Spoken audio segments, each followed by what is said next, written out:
Good evening, Facebook, YouTube, Twitter, and Daily Motion. This is Rich again, back for your second video blog of the day for Friday, January 23rd, 2015, around 5:49 p.m. in Billerica, Massachusetts. Sun went down. It was a decent day out, sunny, and about 37 degrees outside.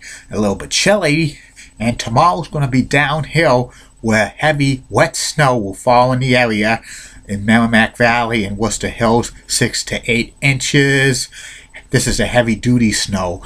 It's going to be tough to shovel. It's shoveling concrete. There's a possibility of thunder snow, which that could be 5 inches 1 hour, and some winds that could have some isolated power outages. Some news to report: the Miami Marlins are on the verge of signing outfielder Ichiro Suzuki to a 1-year contract with a base salary of $2 million. Ichiro needs 156 hits to reach 3,000. And tonight's the NHL Fantasy All-Star Draft tonight at 8 on NBCSN in the United States and Rogers Sportsnet in Canada. And one more thing before my next subject today, I bought this. The Super Bowl 49 program at CVS in Billerica, Massachusetts, only $15. This is a preview of what's Super Bowl 49 between the Patriots and Seahawks. That's about it on that one. And now my next subject is about a topic about number 16 seeds in the NCAA men's basketball tournament never being a number 1 seed in the tournament.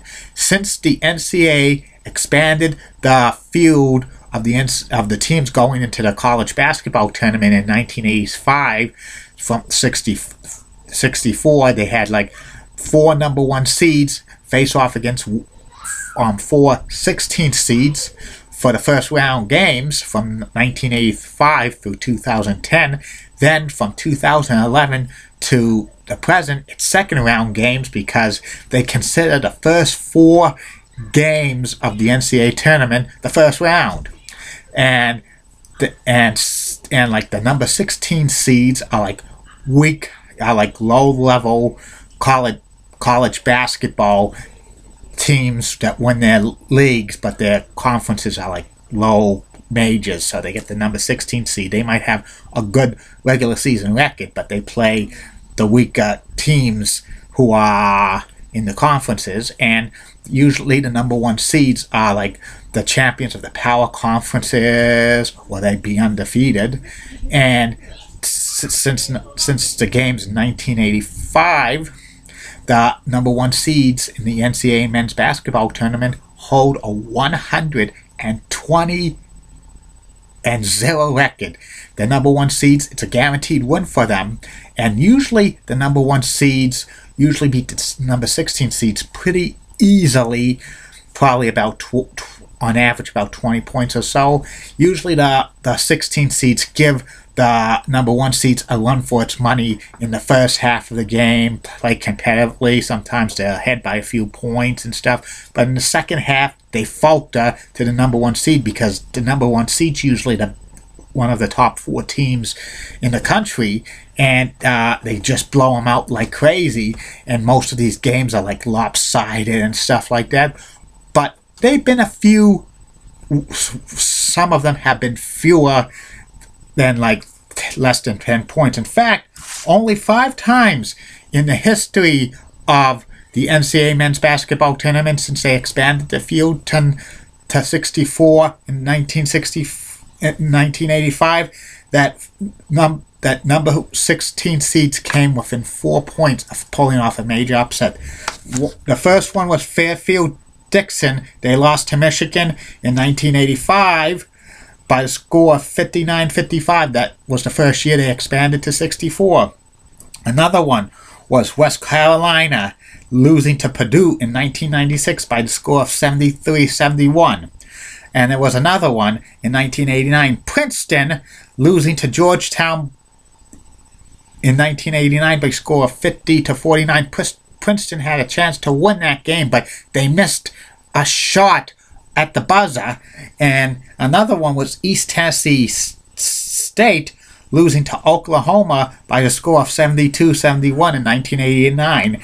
And there was another one in 1990. Murray State lost to Michigan State by the score of 75-71, and this went to overtime. Murray State's the only 16th seed to send a number one seed into overtime in the NCAA men's basketball tournament.